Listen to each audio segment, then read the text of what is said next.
On a dit, on a écrit bruit absurde sur le mariage de Napoléon et de Joséphine. On trouvera dans les campagnes d'Italie la véritable et première cause de leur connaissance et de leur union. C'est par Eugène, encore enfant, qu'a suffi, après Vendémiaire, il a demandé l'épée de son père au général en chef de l'armée de l'intérieur, le général Bonaparte. Le décamp, la Marois, a introduit ici ce jeune enfant qui, en revoyant l'épée de son père, s'est mis à pleurer. Le général en chef fut touché de ce sentiment et le combla de caresses. Sur le récit du jeune à sa mère touchant la manière du jeune général, elle a couru lui faire visite. On sait, disait l'empereur, qu'elle croyait au présentiment au sorcier. On lui avait prédit dans son enfance qu'elle ferait une grande fortune, qu'elle serait souveraine. On connaît d'ailleurs toute sa finesse aussi, mais répétait-elle souvent depuis qu'au premier récit du jeune, le cœur lui avait battu et qu'elle avait entrevu de cet instant une lueur de sa destinée, l'accomplissement des prédictions. Une autre nuance caractéristique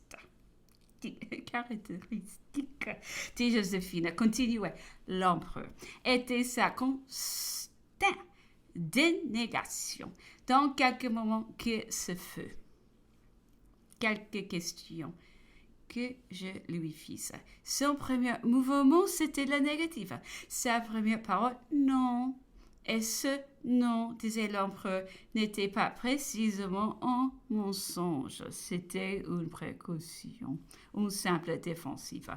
Et c'est ce qui nous distingue éminemment, disait-il à Madame Bertrand.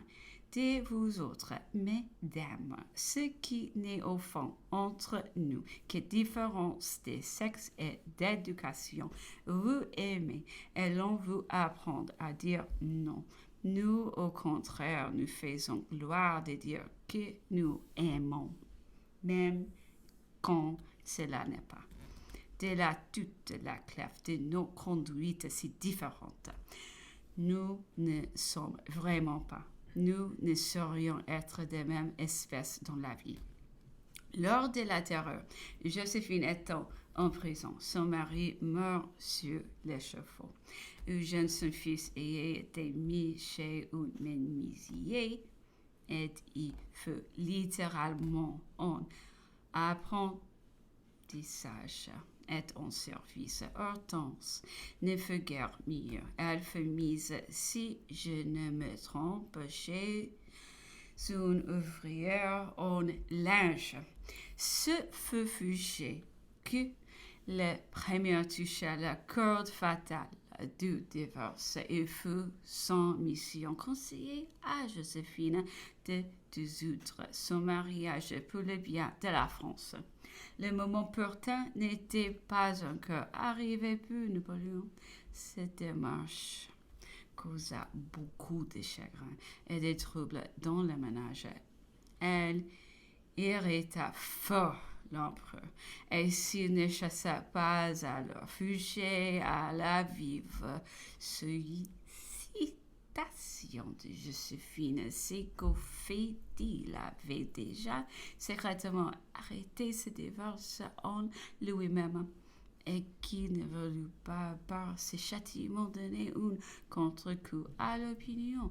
Toutefois, il doit à la justice de dire que dès qu'il voulut, Joséphine obéit.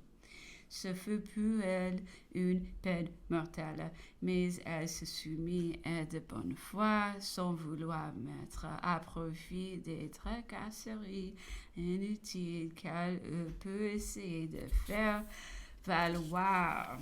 Elle se conduisait avec beaucoup de grâce et d'adresse. Elle désira que la vice-roi fût mis à la tête de cette affaire et fit elle-même à cet égard des offres de service à la maison d'Autriche. Joséphine eut vu volontiers Marie-Louise, elle en parlait souvent et avec beaucoup d'intérêt, ainsi que du roi de Rome. Quant à Marie-Louise, elle traitait à merveille Eugène et Hortense, mais elle montrait une grande répugnance pour Joséphine et surtout une vive jalousie. Je voulus le mener un jour à la maison, disait l'empereur, mais sur cette proposition, elle s'est mise à fondre en larmes.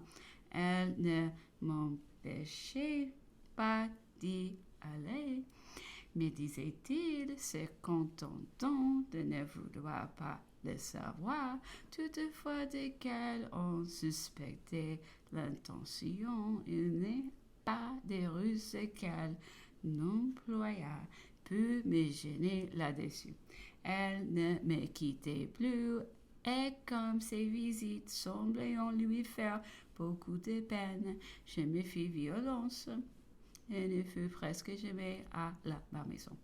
Quand il m'arrivait dit, c'était alors d'autres larmes. De ce côté, c'était des tracasseries de toute espèce. Joséphine avait du jeu devant les yeux et dans ses intentions l'exemple de la femme de Henri IV qui, disait-elle, avait vécu à Paris après son divorce, venait à la cour, avait assisté au sacre.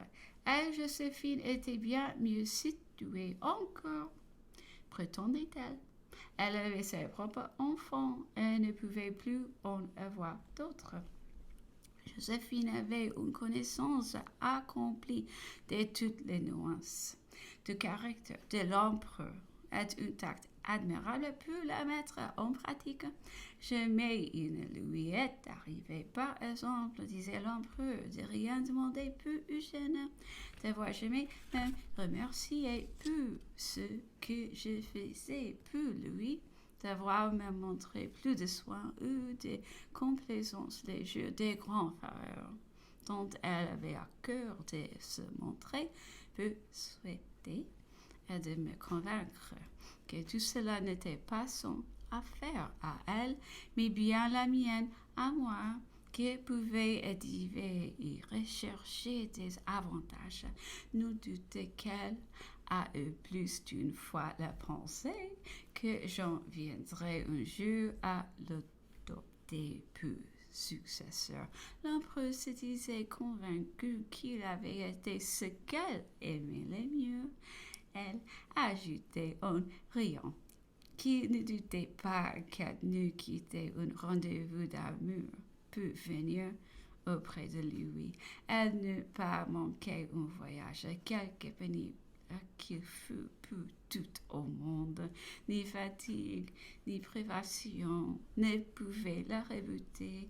Elle employait l'importunité, la ruse même pour le suivre. Montai-je en voiture au milieu de la nuit pour la course la plus lointaine. À ma grande surprise, j'y trouvai Joséphine toute établie, bien qu'elle n'eût pas dû être du voyage. Mais il vous est impossible de venir. Je vais trop loin. Vous auriez trop à souffrir. Pas le moindre mot, répondait Joséphine. Et puis, il faut que je parte à l'instant. Aussi, me voilà toute prête. Mais il vous faut un grand attirail. Aucun, disait-elle.